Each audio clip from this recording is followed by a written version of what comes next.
Okay, so this is going to be a recording to follow up our class discussion on Act II of Macbeth. You should be reading and finishing Act III for our next class. We went over Act II. I thought we did a good job of getting through most of it, so a lot of this will be review. And as well, more emphasis on certain aspects of Act II that perhaps we didn't get into as thoroughly as I would like. Touch on a couple things we might have missed, etc. I'm going to try again, keep this to no more than an hour, so it's not too long, too overwhelming. But again, at this stage, what we're really focusing on is getting a handle on the language, a handle on the structure, right? We're reading a play, no longer short stories. We don't have that narrator to inform us of so much. We have to glean much of that from the exchange of some dialogue, the soliloquies, and to be able to decipher what's actually occurring on stage by being attentive to the specifics of what the characters are saying, right? All this essential in order to be able to follow the plot, understand basically what's happening, which has to be mastered before we can start delving into the layers of meaning and the issues that are being addressed in this play, which we started doing. I think everyone's starting to get a better handle on the language of Shakespeare and so on. So again, what I'm going to do is I'm going to pull up the text and we will go over it together. Again, just a reminder of how we finished Act I, right? You all recall the end of Act I, Macbeth is again having doubts about continuing with this plot to kill the king, and makes a decision in his soliloquy that we're not going to do this, and tells Lady Macbeth that. Lady Macbeth then, in her way, and her use of rhetoric and her persuasive approach, has him change his mind again, right? So again, the reminder with that is, Macbeth is wishy-washy, back and forth. All predicated, keep in mind, on the idea of the prophecy. If it's a true prophecy, it's going to happen no matter what, right? The prophecy is Macbeth will become king. The debate, part of the debate is, okay, do I just sit back and it'll just happen, or do I have to take action? Right? This gets into that conflict between free will and predestination. If it is out of his control, if it's going to happen no matter what, then he doesn't technically have to take action. It'll just be, right? That's predestination. It's already determined. Or does it necessitate actions in order for it to be realized? In which case, it challenges the whole notion of it as to whether or not it's a true prophecy.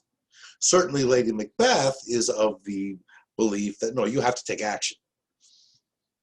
Right?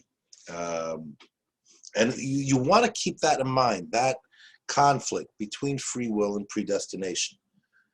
It's a big theme in this play, because if it requires the actions that they choose to take, and they kill the king, then is that prophecy really a prophecy at all? Because even if he hadn't run into the witches, and if the witches hadn't said what they said, then they could still go ahead with the killing of the king, and the actions that they believe are necessary in order for him to become king. Right? So hope you're all appreciating the subtlety of this, because if it is dependent on their actions, then the prophecy, all that worked as, was a means by which to incept the idea of killing the king into their heads. And it's not a true prophecy then. Is it? Well, we don't know. Remember, as we discussed in class, Lady Macbeth comes up with a plan to frame the guards and to get away with it in that manner. It seems like a very logical and thought out plan. But of course, it doesn't take into account certain things, such as, well, if the king is dead, who's going to be king? Well, it's not going to be Macbeth, it's going to be Malcolm. Because Malcolm has been publicly declared to be the successor to King Duncan. And we never see Lady Macbeth and Macbeth talking about, well, what do we do about Malcolm? As it turns out, very conveniently for them, the Malcolm and Donalbain situation is resolved without their overt actions. As you recall, once the body is discovered, Malcolm and Donalbain are then, fearing that they are in danger, right, decide to flee. One to England, one to Ireland. And by doing so, they cast suspicion upon themselves as potentially being the murderers of their own father. And perhaps more importantly, they're not there to take the role of king. And with them gone and suspicion cast upon them, then the next in line for succession is Macbeth. And that's how he becomes king at the end of Act II. But it's not a direct result of the actions that Macbeth and Lady Macbeth take, which lends weight to the idea that it is a true prophecy, that other things, other powers that be, are going to come into play to facilitate the process of him becoming king. Right? He didn't have to do anything to get his next title, right? Because that was given to him through no action of his own. But the killing of the king is very much an action that they decide to do. So we're set up here, and with the charge being led by Lady Macbeth. I draw this to your attention because there's a lot of emphasis on, certainly Macbeth is impressed with Lady Macbeth's plan. It's very detailed how to set up the guards. But is it well thought out? Is it anticipating the future? Lady Macbeth doesn't seem to take the time to think that far ahead. Macbeth thinks about a lot of things, doesn't really think so much about that particular component, but he's thinking, and that's one of the reasons why he is equivocating, going back and forth, right? Remember when we have the Porter scene, when he talks about the equivocators. We talked a lot about that in class, right? Maybe this, maybe that, not sure, a lot of ambiguity there. And Macbeth is certainly guilty of that. But as we finish Act I, now they're determined.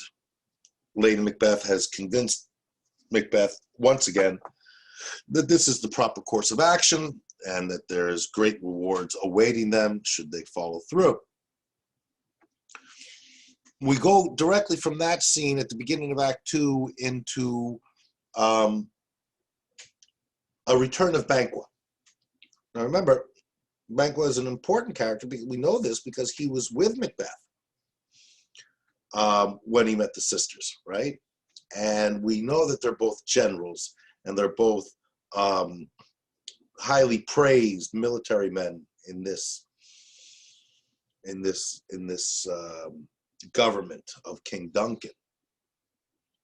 And we noted when they were first interacting with the witches, they had very different approaches, right? Macbeth was a bit overwhelmed, isn't even able to speak at one point. And Banquo was saying, well, my friend here, he can't speak, but you can talk to me, talk to me. And as I mentioned in class, there's almost a sense of a symbiotic relationship between the two, right? Where we can't really get a feel of Banquo is seemingly much more pragmatic and much more stable, if you will. Whereas Macbeth is more emotional and more impacted by the prophecy. Remember, the prophecy for Banquo is pretty impressive as well. No, you're not going to become king, but your offspring will be king. So, you know, what's Banquo thinking? We know what Macbeth is thinking at this point with Lady Macbeth and what they want to do in order to have that prophecy realized. They feel they have to take action in order for it to happen, and that action involves killing the king. With Banquo, we're not sure. What is he thinking? We get a really important insight into that here. So very noticeable, it's Banquo with his son. Yes, his son is his offspring. That's who they prophesize is going to be king.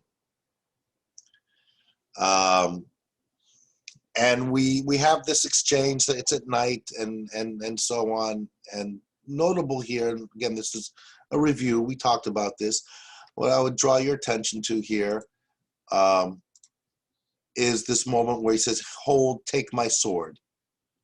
Right? He's handing the sword to his son Fleance, and it's symbolic. Right? The sword is strength, honor in a certain respect. He's a general. He's a soldier.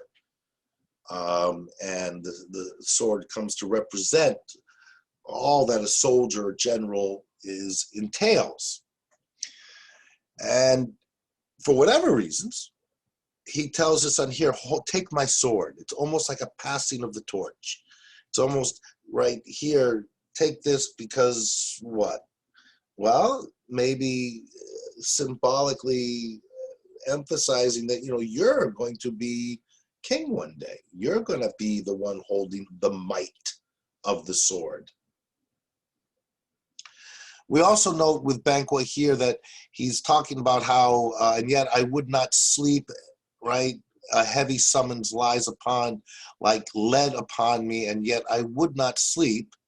And then this little prayer: "Merciful powers, restrain in me the cursed thoughts that nature gives way in repose." Now, what's important here is he's acknowledging he's having cursed thoughts, bad thoughts. What could they be? They're bad enough that they're keeping him awake at night. They're disturbing him. And he's praying, right? Restrain in me the cursed thoughts that nature gives way to in repose. Remember the emphasis on nature and the natural world.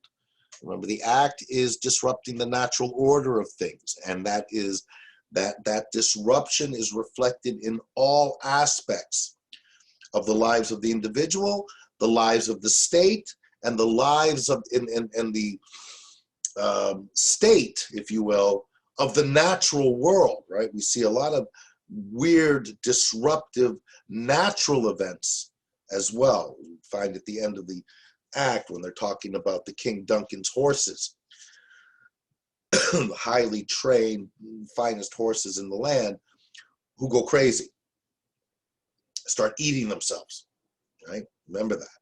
So anytime we see nature, any reference to nature, we want to be a little more attentive to it. And he's talking about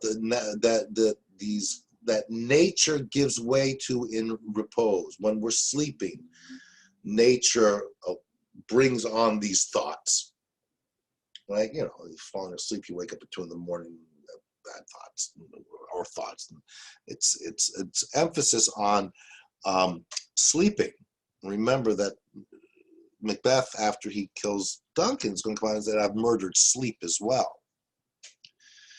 Right? So this idea of sleep as being something that is mending or can be or disruptive, it's a little ambiguous at this point. But it also tells us that Banquo here, in this context, is having bad thoughts. and he wants them to go away. Compare that to Lady Macbeth, who, when she prays to the gods, is praying for to unsex her, to make her even more vicious in a way. Like, give me the strength to do this. He's asking, please take these cursed thoughts away from me. Without we can surmise that they might have something to do with, oh, how do I do this? Perhaps a similar dilemma that Macbeth is going through in terms of, do I need to take action or don't I for this prophecy to be realized? And the prophecy is very generous for Banquo as well, right? Enter Macbeth with a servant, and note at this point he takes his sword back, but keep in mind, why is that there? Right?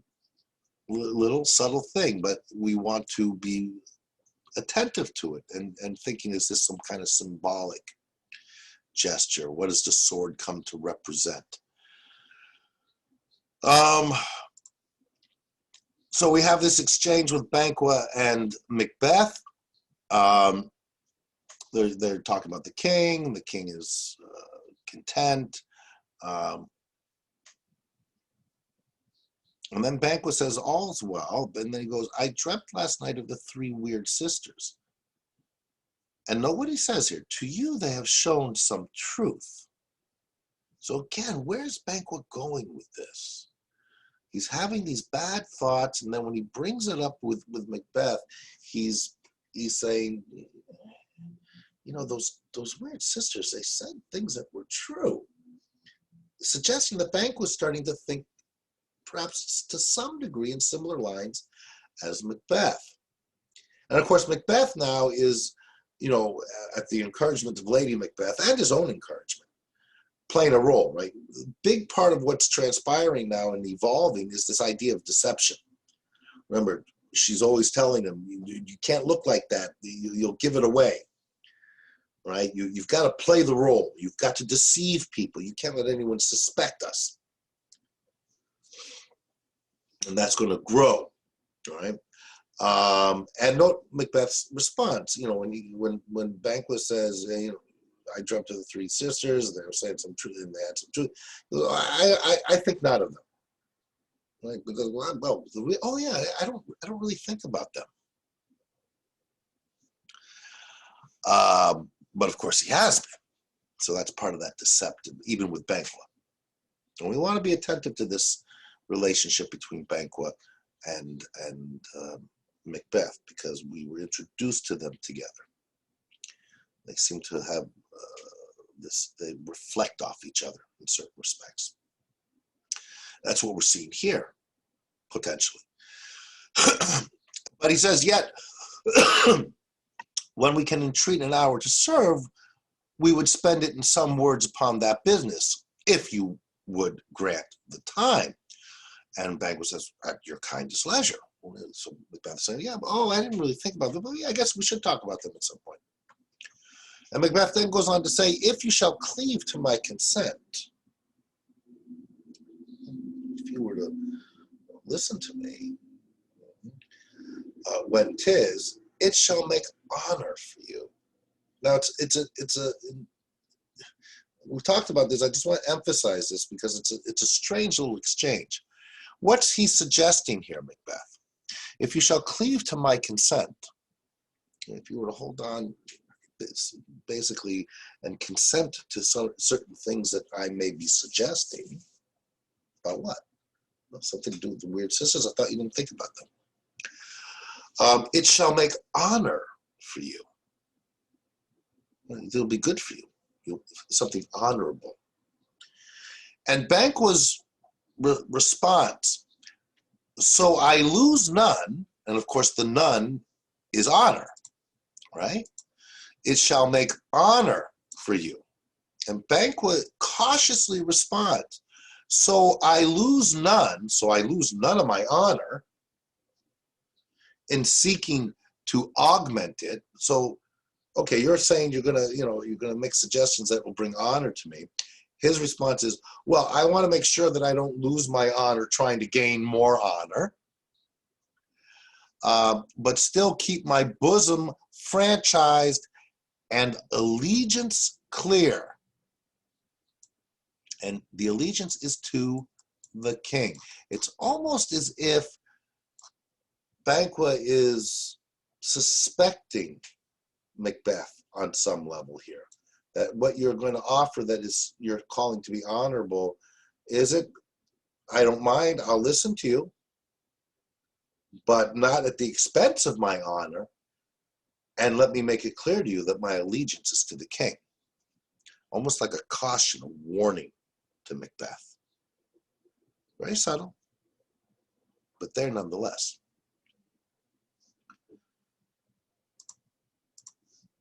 And Banquo and Fleance leave, and of course the importance of Fleance being there, and as you continue reading, you'll see, you know, why. Remember, the prophecy says that Fleance will be king too. Macbeth dismisses his servant, and then we have this soliloquy. We went over it in detail in class.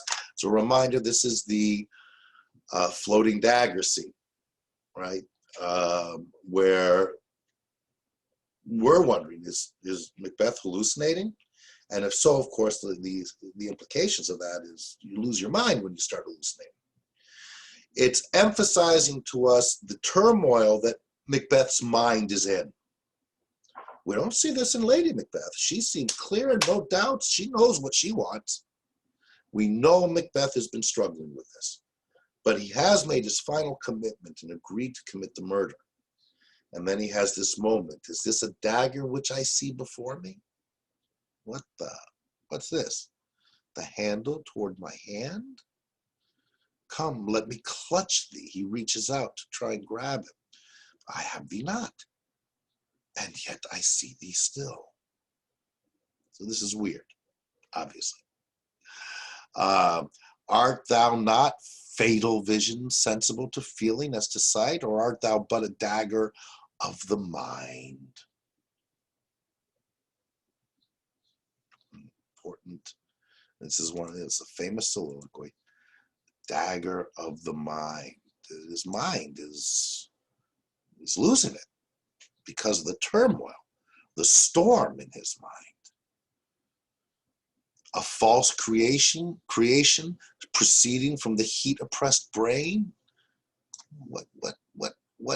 What is this I'm seeing? Why am I seeing this? I see thee yet in form as palpable as this which now I draw. He's drawing his own dagger. And he's saying, you look as real as this dagger. So he's kind of freaking out. Then he, again, to reiterate his back and forth movement on so many things, then he goes, there's no such thing. No. I'm seeing things. There's no such thing.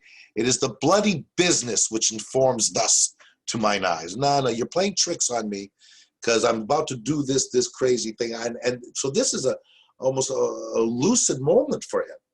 Right? We get the sense at the beginning he's freaking out because he's seeing this dagger floating in the air.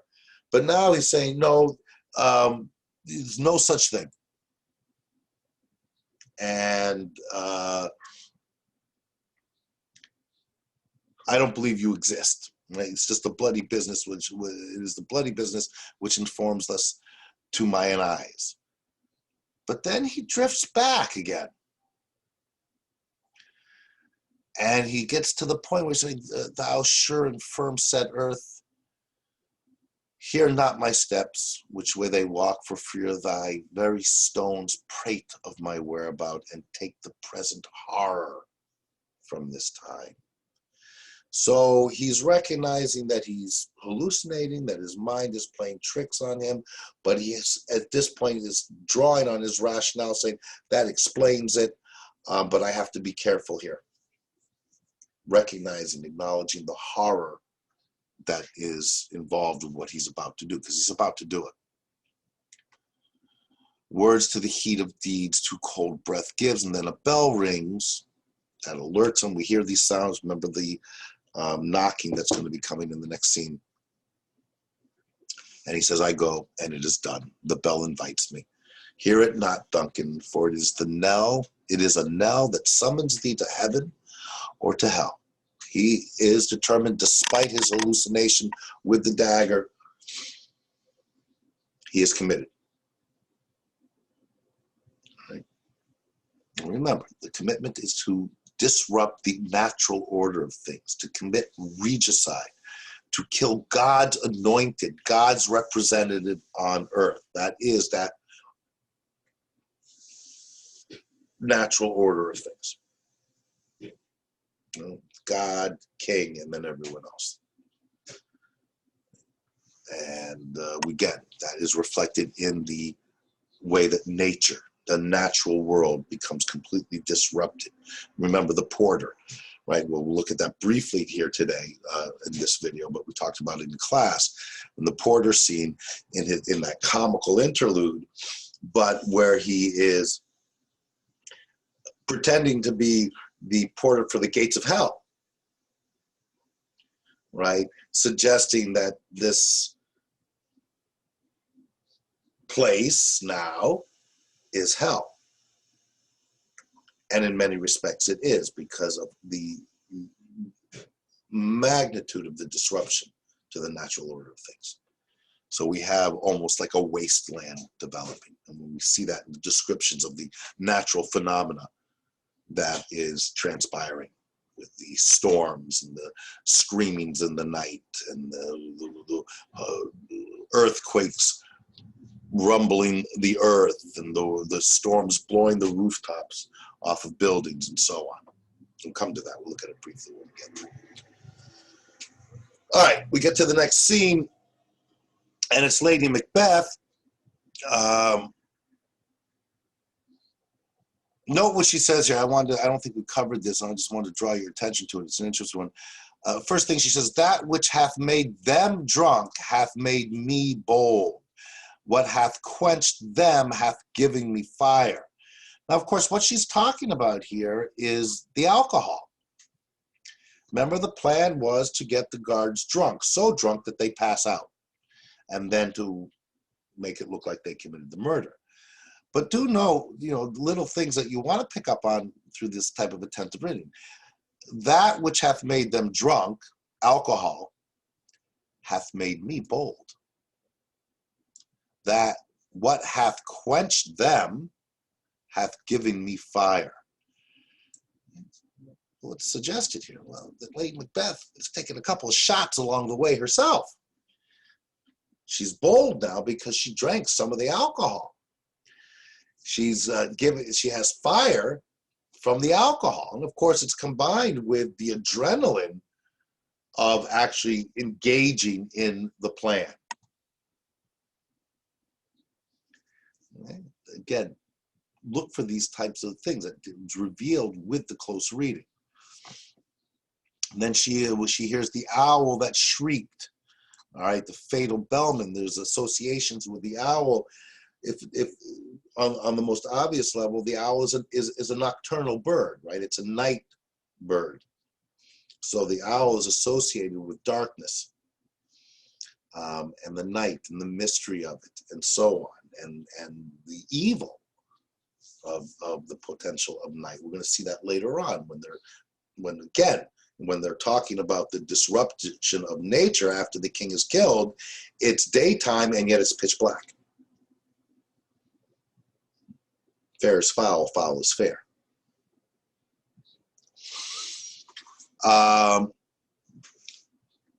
So she knows he is about it. The doors are open, and the surfeited grooms do mock their charge with snores. Right? She got them drunk. They're now out like a light and snoring. I've drugged their possets, that death and nature do contend about them, whether they live or die. And now Macbeth is going to make his appearance here. We hear him. He's not there yet. Within, if you see within, means he's not on stage. Within the hidden area. Who's there? What ho? And Lady Macbeth, alack, I'm afraid they have awakened, and 'tis not done. Right? Oh, he didn't do it. The attempt and not the deed confounds us. Right? We can attempt it, but it means nothing unless you actually do it. Hark, I laid their daggers ready. He could not miss them. Had he not resembled my father as he slept, I'd have done it. Right? We talked about this, what that reveals to us, and it's important.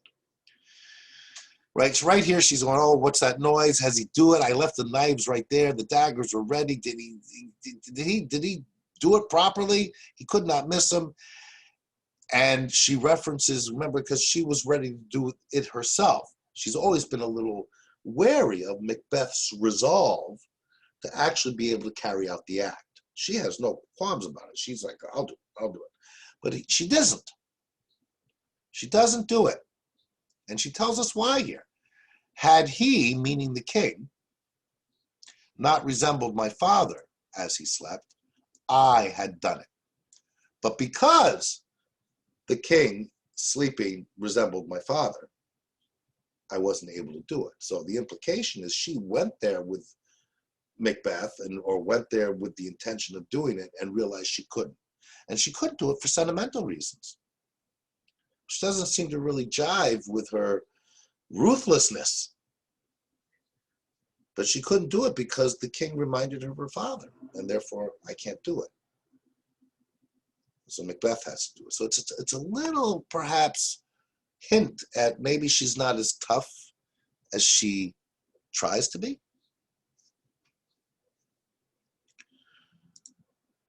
Macbeth comes in, and he's all freaked out. He's hearing voices.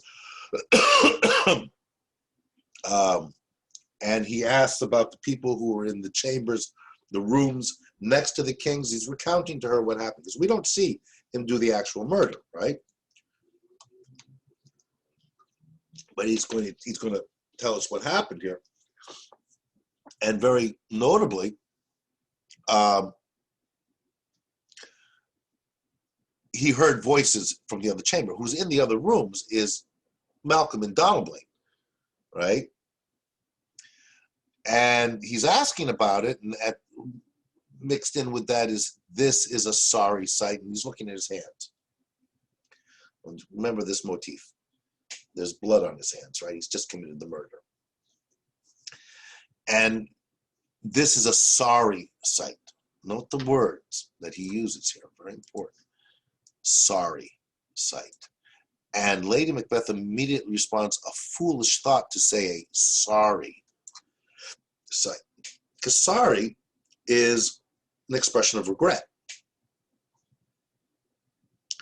And when he says this is a sorry sight, the suggestion is he's regretting what he did. He's sorry. And she's saying, don't be foolish. You can't think that way. You can't sit here and have regrets now. We've made the decision. It's done. And then he goes back to what he was saying earlier. He said what he heard when he was there. There's one did laugh in his sleep, and one cried murder. This is Malcolm and Donalbain, who were having dreams, nightmares. And they woke each other up. I stood and heard them. But they did say their prayers and addressed them again to sleep.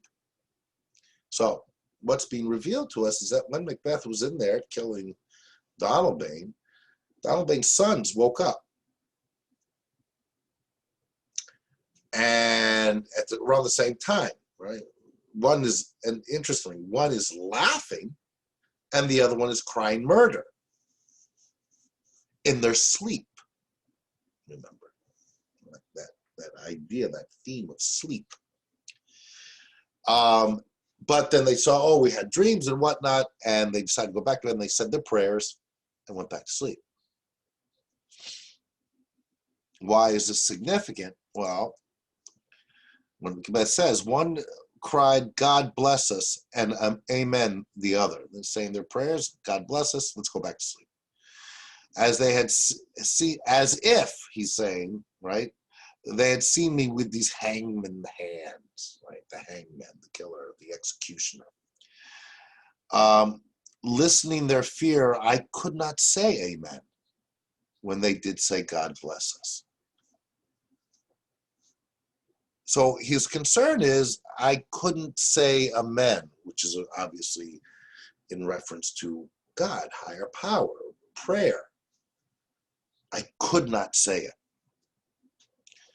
And later, because they also consider it not so deeply. Don't worry about it. But for Macbeth, it is a worry. Right? As he says, but wherefore could not I pronounce amen? I had most need of blessing, and amen stuck in my throat. Why does he have most need of blessing? Because he's committed the ultimate sin, and he knows it to be a sin. He knows it to be wrong. And he is starting to have regrets. Right? Even right before, he's hallucinating, seeing the dagger. Now afterwards, he's losing it. And Lady Macbeth, these deeds must not be thought after these ways. What's wrong with you? So if you keep thinking like this, it will make us mad. You can't think this way. You'll lose your mind. What's done is done. The time to have been, was before you did it, and you did do that, and you decided to do it. Now be a man. And this is, again, a famous moment. Methought I heard a voice cry, sleep no more. Macbeth does murder sleep. The innocent sleep. No more innocence. Macbeth has murdered sleep, sleep which is innocent. Macbeth has murdered innocence. Sleep that knits up the raveled sleeve of care. The death of each day's life, sore labor's bath. Right? There's a positive, right? After a day of labor, sleep is like a bath that soothes. Balm of hurt minds. Right? A balm, B-A-L-M, is an ointment. Seinfeld fans will know this, right? Balm heals the healing of hurt minds. Great nature's second course. Great nature. Second course. Sleep. We need sleep. We have to sleep. Chief nourisher in life's feast. Like all this praise of the importance of sleep. And Lady Macbeth goes, what do you mean? What are you getting at? And Macbeth says, still it cried, sleep no more to all the house. Glamoth has murdered sleep, and therefore Cawdor shall sleep no more. Macbeth shall sleep no more. Macbeth will not have that chief nourisher in life's feast. Great nature's second course, the balm of hurt minds, all those elements that can bring relief to a tortured soul. Sleep. No more for Macbeth. Still it cried. And of course, Lady Macbeth asked what we're asking. Who was it that thus cried? What are you talking about? Why, worthy Thane, you do unbend your noble strength to think so brain sickly of things. She's saying, Macbeth, you're sounding crazy. Stop it. Go get some water and wash this filthy witness from your hands. The blood on the hands. She's saying, go get the water, wash your hands. Come on, we got things to do. And then she notices something. She goes, why did you bring these daggers from the place? He's still holding the daggers he used to kill the king. They must lie there. Go, carry them, and smear the sleepy grooms with blood. You're supposed to have left these with the guards. What do you still have the daggers for? Get back there. Go bring those back and put them on the guards. I'll go no more. I'm afraid to think what I have done. Look on it again. I dare not. Further example of regret, the horror of it. He's fearful. Fear is the mind killer. Another reference for those of you who might be able to pick up on it. I'm afraid to think what I have done. Look on it again. I dare not. So he's in a pretty bad state here. And Lady Macbeth is infirm of purpose. Give me the daggers. What's wrong with you? The sleeping and the dead are but pictures. What are you scared of? They can't hurt you. They're nothing more than a picture. 'Tis the eye of childhood that fears a painted devil. You're behaving like a child. If he do bleed, I'll gild the faces of the grooms withal, for it must seem their guilt. And she exits. She's going to bring the daggers down. Remember, she's always anticipating that Macbeth was, could falter. Was a bit weak. But, she's like, what's wrong with you? Give me those daggers. I'll go put them on the body, on the drunken guards. And she exits. And this is when the knocking begins, right? Whence is that knocking? How is it with me when every noise appalls me? So again, this is really an intense moment of Macbeth. He's just killed the king, and he knows it. He knows he's done wrong, and now he's grappling with it, because it's not like it was when he was still contemplating doing the act. He's done it now. Related to the idea that, you do something that you know is wrong. You think about doing wrong things, but then you actually act on one of them, and what that can do to your conscience, to your mind, to your sense of guilt. And we've all done that on some level. Not on this, not murder, but I really shouldn't, and I shouldn't take the last cookie, right, or whatever it may be. And you say, but I want it, but I shouldn't, and then you end up taking it, and then that guilt can set in when your niece or your little sister comes and goes, "Where's my cookie?" Right? Again, trying to relate it to things that we can all relate to, even though this seems so much bigger, obviously. But again, his state of mind, every noise appalls him. And then he's, looking, what hands are here, right? So he's looking at his hands. Ha! They pluck out mine eyes. As you can see, it's like the hands are coming to his eyes. He's all alone here at this point. Will all great Neptune's ocean wash this blood clean from my hand? So he's asking, the blood on my hands, no. This my hand will rather the multitudinous seas in incarnadine, making the green one red. What he's saying is discussed in class. Would all the waters in all the oceans cleanse the blood from my hands? No, it wouldn't. My hands would turn the oceans red. Now, of course, that's figurative, not literal. He's acknowledging that because the blood is symbolic.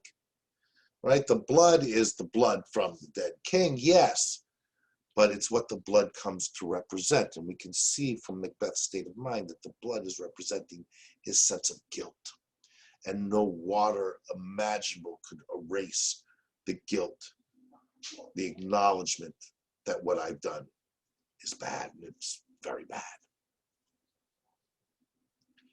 Re-enter Lady Macbeth, and now she's pointing, my hands are of your color, but I shame to wear a heart so white. Right? She's saying, look, my hands are all red now too with blood, okay, but I'm not cracking up like you. Of course, remember, she didn't actually kill. Remember, because she had that moment of sentimentality. That knocking continues. I hear a knocking at the south entry. Retire we to our chamber. A little water cleans us of this deed. So she hears the knocking. He's freaking out from the knocking. She's also knocking at the south entry, south gate. We got to go. We have to get back to our rooms. We have to clean the little water clears us of this deed. We got to wash the blood off of our hands and whatnot. How easy it is then. Your constancy hath left you unattended. Knocking continues. Hark, more knocking. Get on your nightgown, lest occasion call us and show us to be watchers. Be not lost so poorly in your thoughts. Get it together, man. Wash the blood off. Get in your pajamas.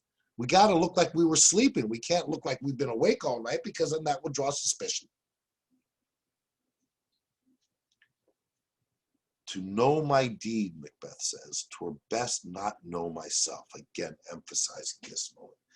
Knowing what I did, I wish I didn't know who I was. Now, it's important to note how freaked out Macbeth is here, especially in comparison to the way we're going to see him in the next scene. His last words are, "Wake Duncan, Duncan, with thy knocking. I would thou couldest." That's a demonstration of real regret. I wish the knocking would wake up Duncan. I wish you could wake him up. I regret. I'm sorry for what I did. It's a little too late now. Now we have the porter scene. Again, I'm not going to go over it in detail. We went over it in class. Important to remember things from the porter is his play acting in this comic relief, right? And we need the comic relief because after this intense scene we just went through, got to pace us, give us a chance to breathe, chuckle a little bit with the porter. But even in that chuckling phase, we're seeing some important aspects of the play be revealed to us.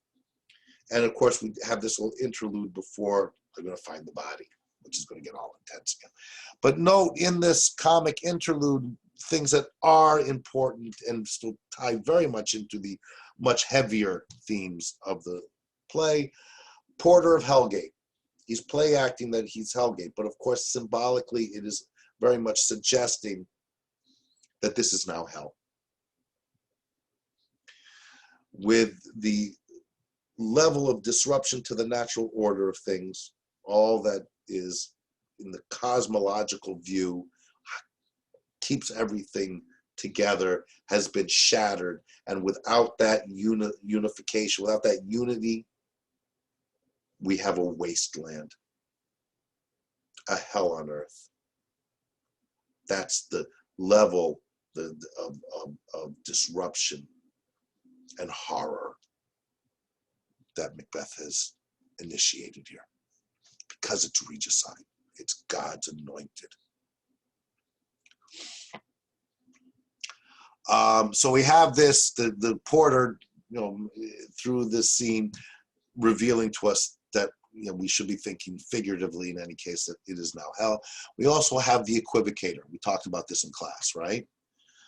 And important to keep that idea of the equivocator. We saw Macbeth as an equivocator, right? We see all these elements with the witches of equivocation. And he's talking here throughout all this about who's going to be in hell, who belongs in hell. The equivocator belongs in hell, along with pretty much everyone else in this comic scenes. But they're important, and it's a reminder to us to be attentive to these things. Macduff and Lennox enter.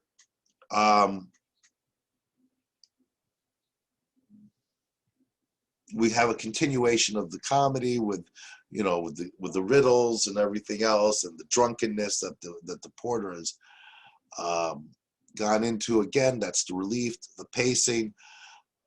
And Macduff asks, "Is thy master?" Macduff is there to get the king, right? It's early, it's morning, it started.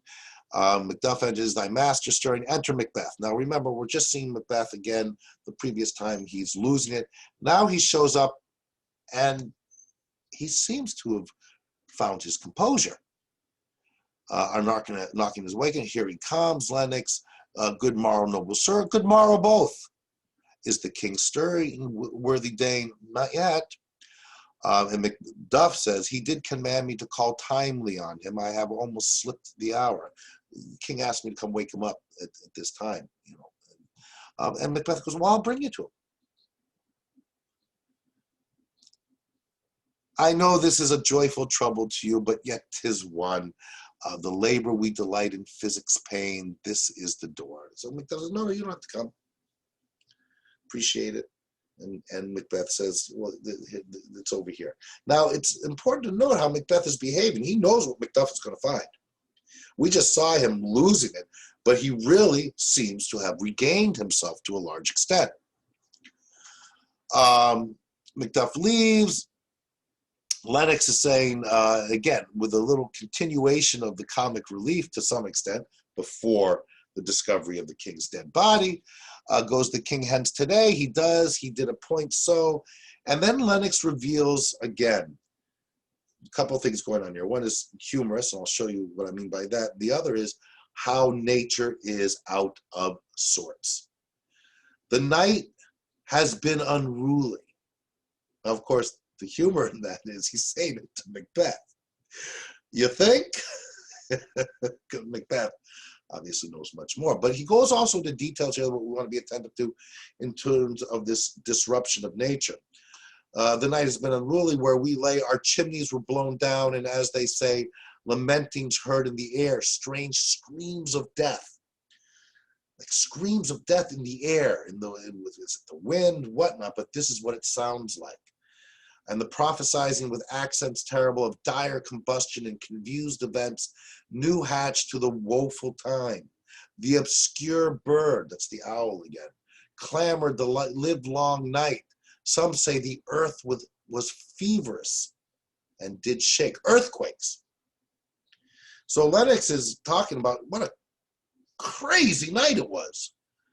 We had hurricane winds blowing off chimneys. We had sounds, the howling of the wind, but it sounded like strange screams of death and earthquakes. And Macbeth's responded, "It was a rough night," right? But of course, it's again, how has Macbeth found his composure here? And Lennox, just to emphasize, my young remembrance cannot parallel a fellow of it. I've never seen a night like this, Lennox says. Never. And this is, of course, tying in the natural order of things and nature in general with the act that Macbeth has committed. And, of course, Macduff returns. Oh, horror, horror, horror. He's found the body of the king, right? The Lord's anointed temple. Again, magnitude, it's regicide. Macbeth, what is it you say? The life? Mean you his majesty? Approach the chamber and destroy your sight with a new Gorgon. Do not bid me speak, see, and then speak yourself. So he tells Macbeth, go take a look for yourselves. And Macbeth and Lennox go. Macduff, again, waking up the town, waking up the castle compound. Murder and treason. Banquo and Donalbain, Malcolm, awake, everyone. Bell rings, and note, this is when Lady Macbeth makes her appearance. So Macbeth has arrived. He's played his part well. Now Lady Macbeth arrives. What's the business that such a hideous trumpet calls to parley the sleepers of this house? Speak, speak. Now note what Macduff does here. He says, "Oh, gentle lady, 'tis not for you to hear what I can speak. The repetition in a woman's ear would murder as it fell. Oh, gentle lady, I'm not going to tell you. It would be too upsetting for you. Of course, the irony. This is Lady Macbeth's idea. It comes back to when she was saying on sex, the attitude towards the idea of what women can handle and so on. Right? And of course, in this context, extraordinarily ironic.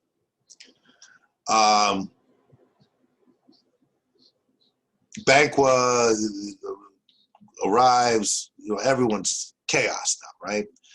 To Banquo saying, to dear Duff, I prithee contradict thyself and say it is not so. You can't believe it.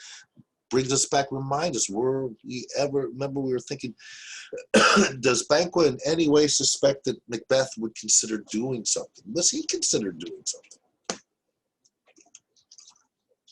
Oh, no. When we attention to Banquo. Macbeth and Lennox re-enter with Ross. Macbeth, had I but died an hour before this chance, I'd lived a blessed time, for from this instant there's nothing serious in mortality. All is but toys. Renown and grace is dead.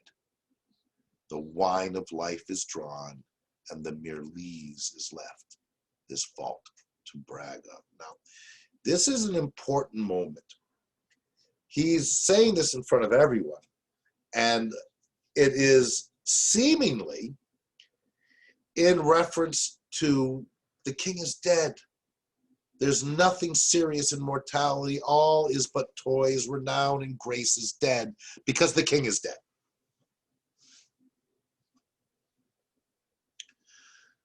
But of course, for Macbeth, it's also a statement very personal for him, when he says there's nothing serious in mortality, from this instant, there's nothing serious in mortality, and all is but toys, renown and grace is dead.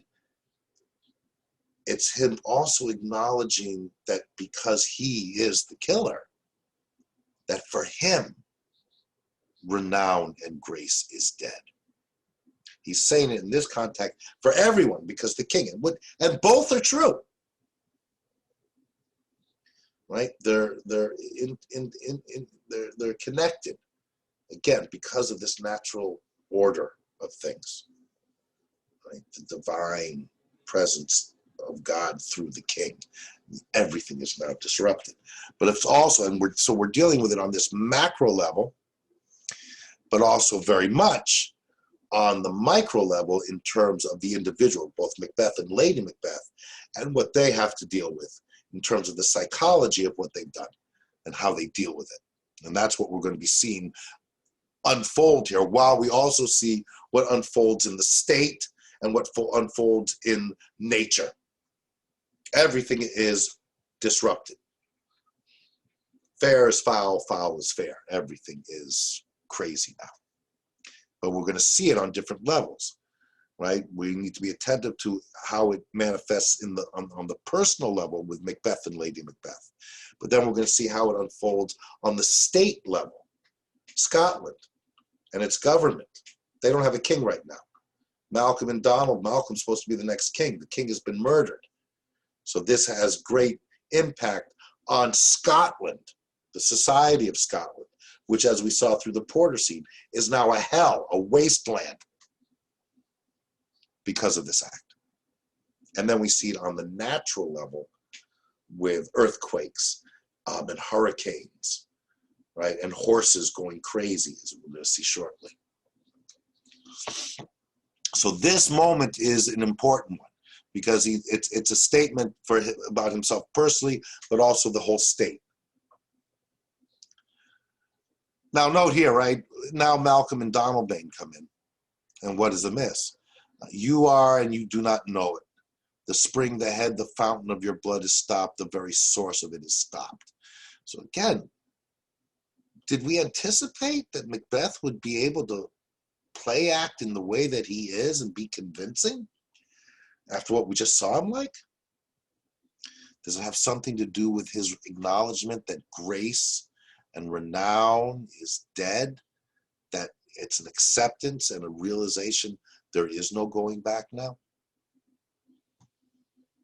Did the water actually work and just get all the blood and what the blood symbolically represents in terms of guilt? Did he cleanse himself? Your royal father murdered, oh, by whom? And then Lennox points out those of his chamber, as it seemed had done it. Their hands and faces were and badged with blood, so were their daggers, which unwiped we found upon their pillows. It was the guards, because they were full of blood. They had the daggers. They stared and were distracted. No man's life was to be trusted with them. And Macbeth then reveals something quite profound here. Oh, yet I do repent me of my fury that I did kill them. Macbeth killed the guards just now, not before, right? Remember, the plan is to make them look guilty. Macbeth acknowledges that he killed them, and Macduff goes, "Wherefore did you so? Why'd you do that?" Right? Macduff goes, "We need to talk to them. They're going to tell us who killed the king, or who paid to have the king." They're not thinking that these guards came up with the idea themselves, and if they had, why would they still be around? It's starting now to unfold a lot of holes, if you will, in Lady Macbeth's plan. Right? Because what was going to happen if these two, if the guards, were then interrogated, and then they would, logic would dictate, they say, well, the last thing I remember is Lady Macbeth bringing us booze. And it's not Lady Macbeth who picks up on this potential problem. It's Macbeth. Macbeth takes the action without the prodding of Lady Macbeth to do so. Macbeth decides to kill the guards. Macbeth seems to realize that they pose a threat, that it would be to their advantage to kill the guards. Clear up all loose ends. And then he justifies it. When Macduff goes, "Why'd you do that? We need to interrogate them." Macbeth says, "Well, who can be wise, amazed, temperate, and furious, loyal, and neutral in a moment? No man." Now he's doing the same ploy that Lady Macbeth used against him, right? Challenging his manhood. He's now saying, what man wouldn't have done what I just did? The expedition of my violent love outrun the pause or reason? Here lay Duncan, his silver skin laced with his golden blood, and his gash stabs looked like a breach in nature for ruin's wasteful entrance. Notice nature here again. There, right here was Duncan. Here, note how he does this. Here lay Duncan, dead, bloody, this breach in nature, wasteful entrance, this horror. And there, the murderers, steeped in the colors of their trade, their daggers unmannerly breached with gore. Who could refrain that had a heart to love, and in that heart courage to make love makes love known? He's saying, what kind of a man wouldn't have reacted the way I just did? I saw my king dead. I looked over and I saw the murderers right there. Yeah, I had a moment. And what man wouldn't have? Darn straight I killed them. It's intriguing. Is this the same Macbeth we saw just a little while ago who was freaking out? This is like clever. And then to have the wherewithal and the ability to justify it.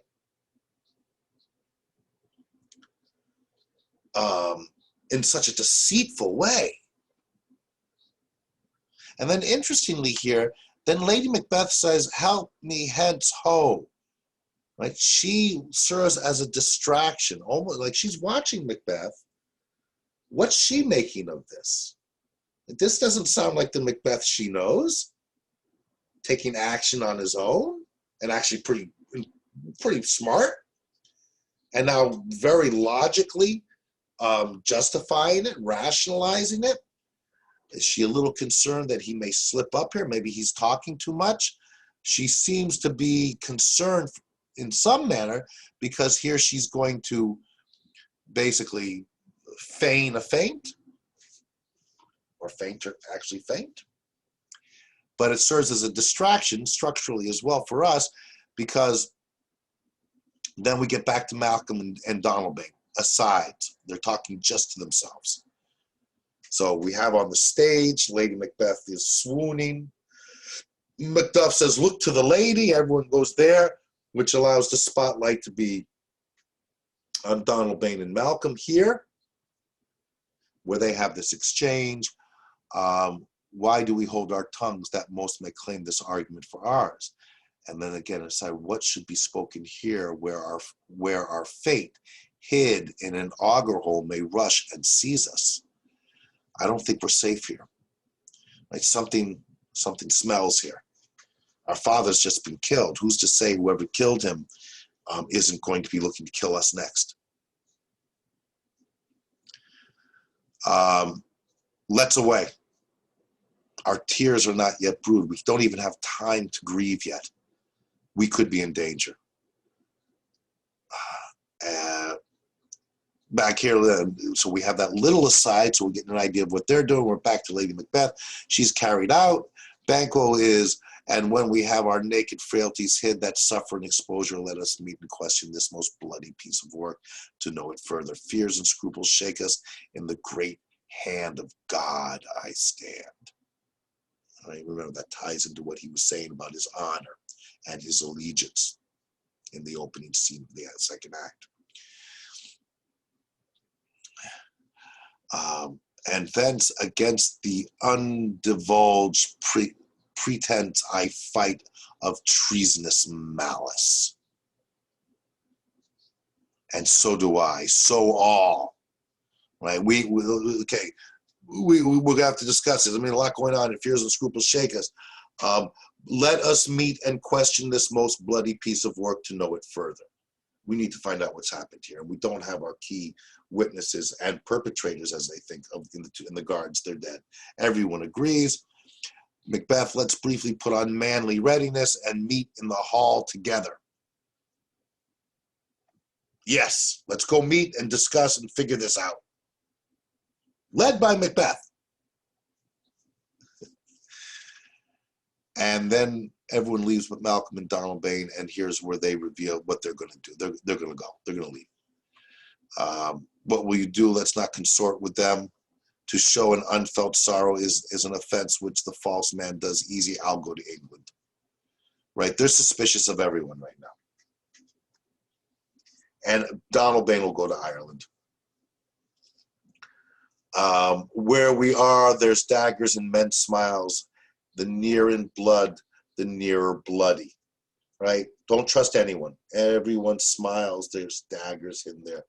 Because we, as the nearest in blood to the king, are the closest to being bloody ourselves. There's a plot against Scotland's king.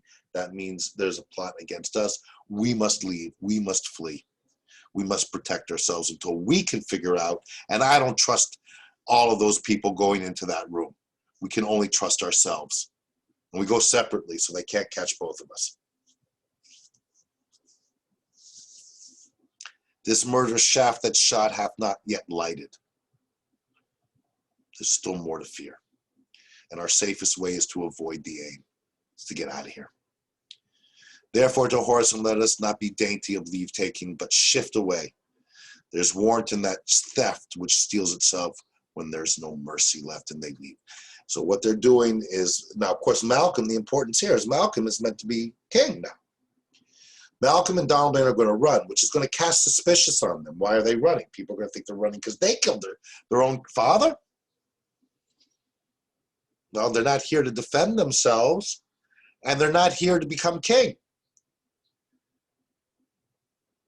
Macbeth is the next in line.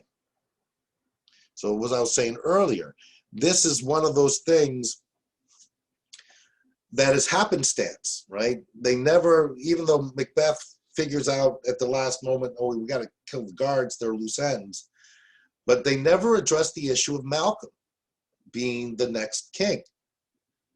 But things outside of their direct control, free will versus predetermination, come into play that facilitates it so that the prophecy can be realized. Because if Malcolm and Donalbain weren't suspicious or had stuck around, then everyone would have made Malcolm the king, not Macbeth. But because they run, there's suspicious laid on them, and therefore they need a king and they're not there, so Macbeth will be crowned king. This final little scene, as again a reminder, but it's an important one because we have the old man representing every man, if you will, and Ross. What we get here is Ross. Well, no, what he says, good Father, thou seest the heavens as troubled with man's act, right? The heavens threaten his bloody stage. By the clock 'tis day, and yet dark night strangles the traveling lamp. It's daytime, but it's pitch black. Fair is foul, foul is fair. Is it night's predominance? Is night taking over the world and everything that represents darkness and so on? Or is day's shame? That darkness does the face of earth entomb when living light should kiss it. What's going on? Things are not what they should be. 'Tis unnatural, says the old man, even like the deed that's done. It's unnatural that it's dark at noon. just as unnatural as it is to kill a king. Nature in every manifestation is now off kilter. A falcon towering in her proudest place was by a mousing owl hawked at and killed. Never happened, right? A mousing owl doesn't kill a falcon, but it did. And this bit. And Duncan's horses, a thing most strange and certain, beauteous and swift, the minions of their race, the best horses in the land, turned wild in nature, broke their stalls, flung out, contending against obedience, as they would make war with mankind. Unnatural behavior for these horses. Old man says, "'Tis said they eat each other," and Ross confirms it. They did so to the amazement of mine eyes that looked upon it. Horses eating, so things are really out of whack. And then in comes Macduff, and important now to recognize the growing importance of Macduff. How goes the world, sir, now? The world? Why, see you not? It's crazy. Is it known who did this more than bloody deed? Those that Macbeth has slain.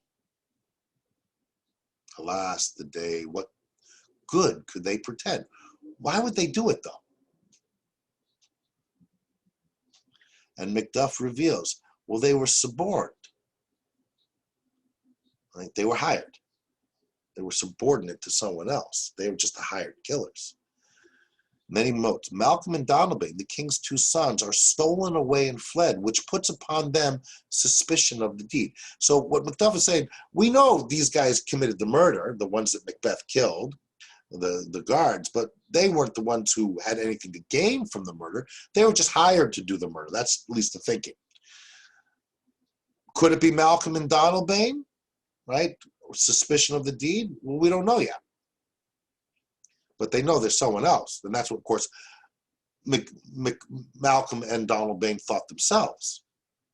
That's why they feared and thought they need to get out of there. Against nature still. Imagine if children are killing their own father. Thriftless ambition. Is it ambition? Well, it is when it comes to Macbeth and Lady Macbeth, that will raving up thine own life's means. Then 'tis most like the sovereignty will fall upon Macbeth. Oh, look how that worked out. He's already named and gone to Scone to be invested. Macduff is telling us that Macbeth has already been named king. He's going to this place, Scone, where he will be crowned, invested, crowned as king, the ceremony and everything. Where's Duncan's body? Carried to Colmakill, that's the burial place for his family and so on, the sacred storehouse of his predecessors. And then Ross asks Macduff, will you to Scone? Will you go to see Macbeth become king in this very important ceremony? No, cousin, out to Fife. That Fife is his, where he lives. Very noticeable here that he's not going to Scone. Like, this would be an event. This is going to be the new king of Scotland during these horrifically horrible times. And why doesn't Macduff want to go to see Macbeth become king? Well, Ross says, well, I will thither. I'm going to see the coronation. Well, may you see things well done there. Adieu, lest our old robe sit easier than our new. It's a new world. Farewell, father. And the old man says, God's benison go with you, and with those that would make good of bad, and friends of foes. Just, let's keep it going. Fair is foul, foul is fair. Everything is topsy-turvy here now. We're left here at the end of Act II. Macbeth is becoming king. We've seen a shift in Macbeth's behavior, a very dramatic one. We had Lady Macbeth fainting or seeming to faint. It's leaving us right on a cliffhanger here. What's going to happen next?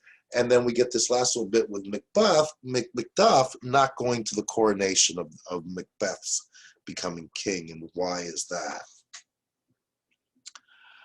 Lots of questions. A lot to think about. In any case, that's the review of Act 2. Be sure you've read through Act 3 for our next class. And I'll see you there as we continue our exploration of Shakespeare's Macbeth.